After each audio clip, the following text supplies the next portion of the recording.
या दगाबाज शब्दावरनं मला घनश्याम देंडेंच्या काही ओळी आठवल्या.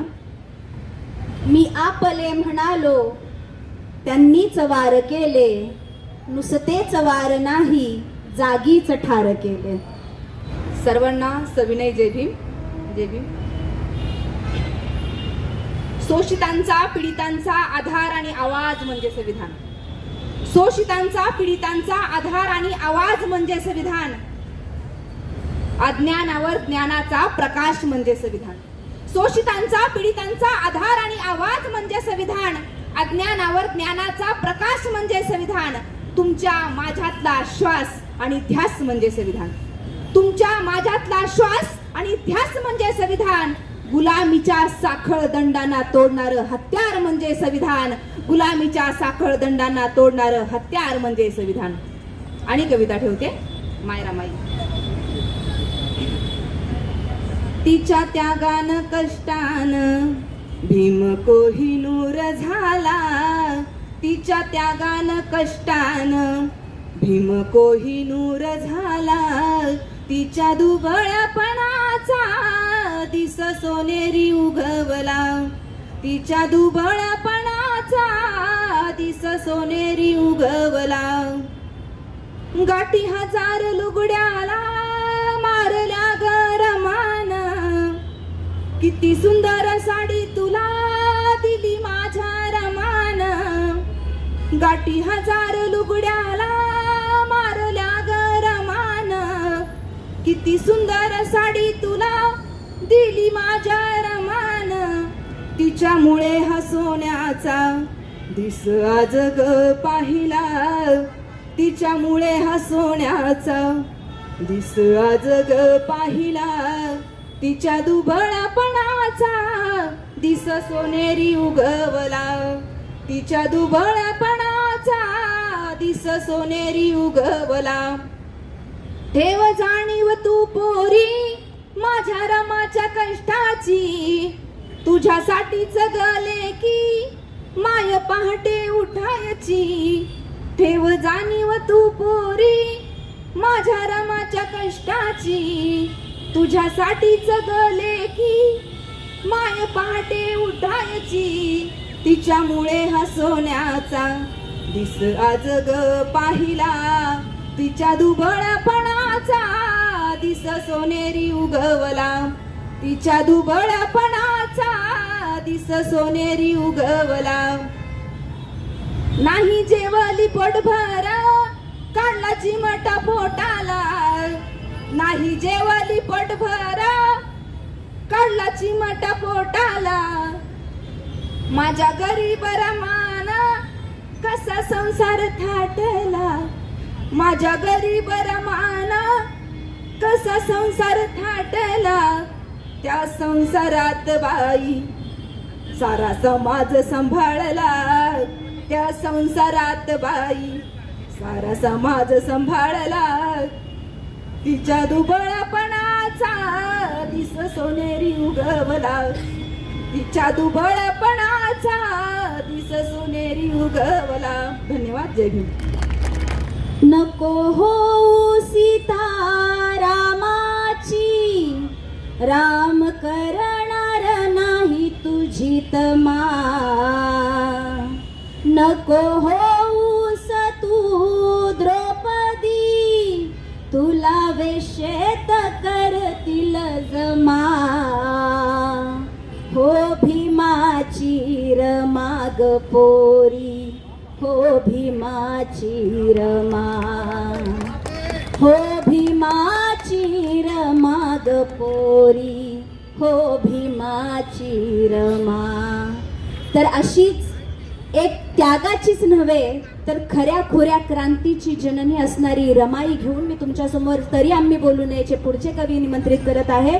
सन्माननीय संदेश दादा कर्डक यांना. जय भीम. तर फार सुंदर कार्यक्रम सुरू आहे. आम्ही भारताचे लोक टीम या ठिकाणी उपस्थित आहे. त्यांचंही जय भीम. क्रांतिकारी जय भीम तुम्हालाही. मी आजवर अनेक कविता बोललो बाबासाहेबांच्या पुतळ्याच्या खाली उभं राहून. म्हणजे बापाच्या सावलीमध्ये मी कविता सादर केल्यात. आज आईच्या मायेच्या पदराखाली कविता सादर करतोय. काय सांगू मी माझ्या या उरातमध्ये कुठली भावना आहे आणि काय मला वाटतंय ते सांगू शकत नाही. म्हणून म्हणतो की मी असं म्हणालो होतो माझ्या 2 ओळी लिहिताना की गुलाबाचं फूल देऊन तिला म्हणालो आयुष्याची साथीदार होशील का. गुलाबाचं फूल देऊन तिला म्हणालो आयुष्याची साथीदार होशील का. तिनं गुलाब रमाईच्या पायाशी ठेवला आणि म्हणाली तू भीमराव होशील का.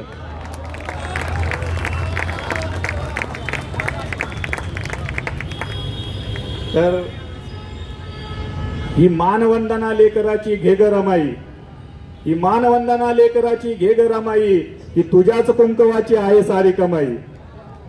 मी काय मांडावं शब्दात तुला रमाई, मी काय मांडावं शब्दात तुला रमाई. शब्दच अजून माझे एवढे मोठे झाले नाही.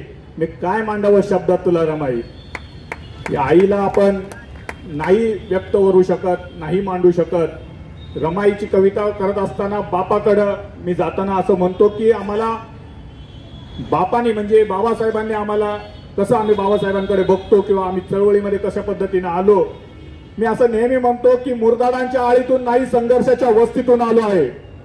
मुरदाडांच्या आळीतून नाही संघर्षाच्या वस्तीतून आलो आहे. तुम्ही जाळलेल्या वस्त्यांच्या राखेतून आलो आहे.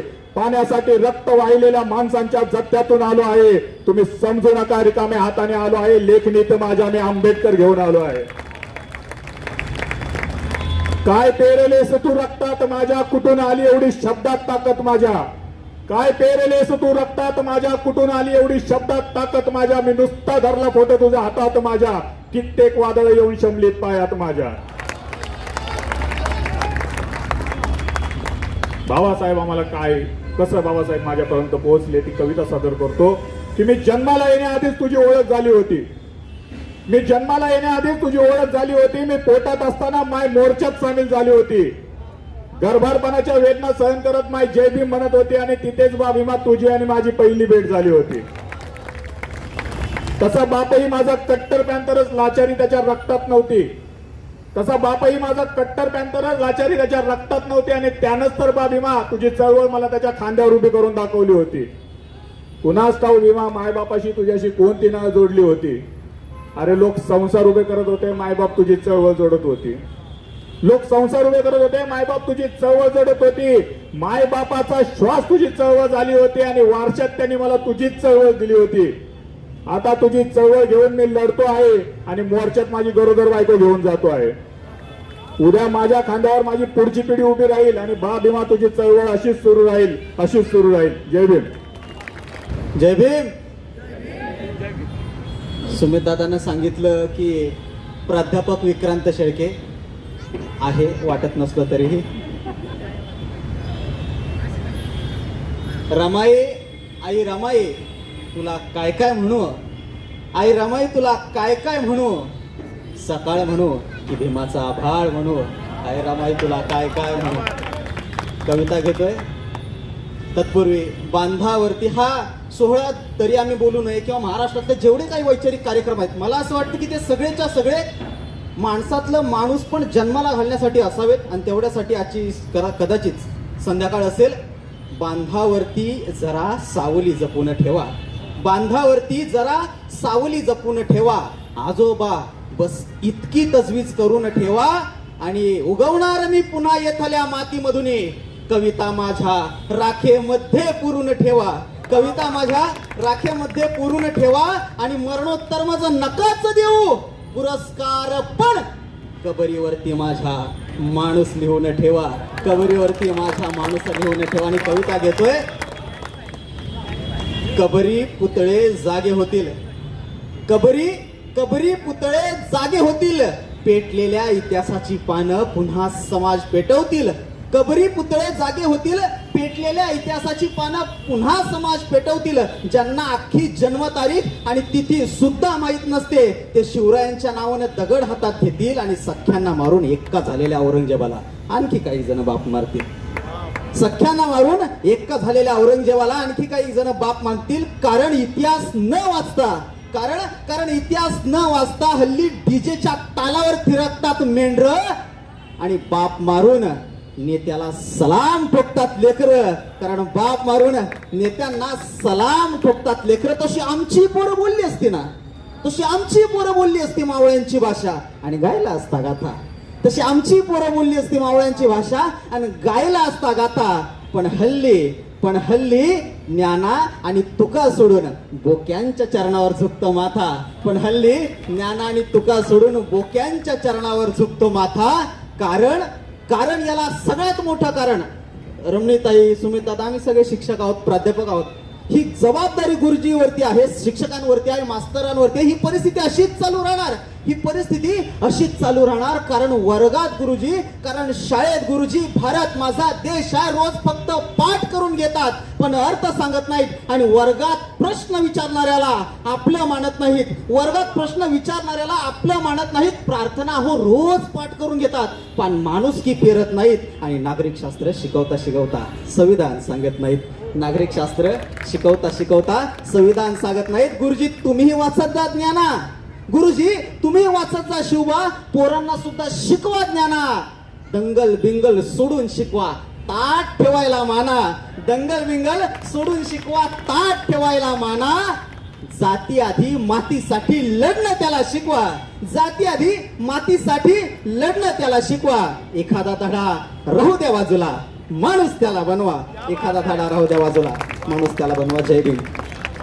माणसांच्या साठी असलेलं माणूस बनण्याचं हे माणूसपण ज्यांनी त्यांच्या शाहिरीतनं पेरलं. आणि म्हणून डॉक्टर बाबासाहेब म्हणायचे की माझी 10 भाषणं एकीकडनं आणि माझ्या शाहिराची एक कविता एकीकडं. तर त्यांचाच वारसा इथे आपल्या शेजारी बसला आहे. अशा सन्माननीय वामनदादा कर्डक यांच्या ओळी मला दादाच्या कवितेनंतर आठवतात.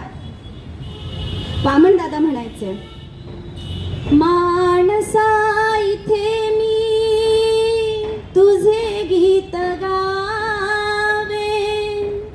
माणसा इथे मी तुझे गीत गावे. असे गीत गावे तुझे हित भावे. असे गीत गावे तुझे हित भावे. तुझ्या सुखासाठी इथे मी लढावे. तुझ्या सुखासाठी इथे मी लढावे. असे मी लढावे तुझे हित भावे. असे मी लढावे तुझे हित भावे. वामन दादांसाठी एकदा जोरात टाळ्या झाल्या पाहिजेत. कारण